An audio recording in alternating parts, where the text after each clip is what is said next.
May isang lake sa Africa na halos walang nilalang ang nabubuhay. At kung pumasok ka roon, posibleng mamatay ka at literal, matuyo ka sa anyo mong parang rebulto. Totoong lugar to. At tinatawag siyang Lake Natron. Matatagpuan ang Lake Natron sa Tanzania. Sa unang tingin, parang normal lang, kulay pink o pula, minsan malasalamin. Pero sa loob nito, sobrang taas ng alkalinity at temperature, umaabot sa halos 60 degree E at may level na parang bleach. Ang mga hayop na napapadpad dito, namamatay. At dahil sa mineral content ng tubig, natutuyot agad ang katawan nila, parang naging bato.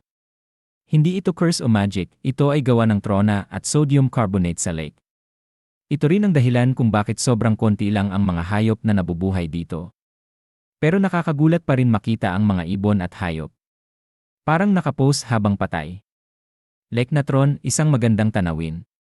Pero parang mundo ng multo. Nakakatakot pero natural na gawa ng kalikasan. Kung gusto mo pa ng gatong videos, please like and share para sa gantong content.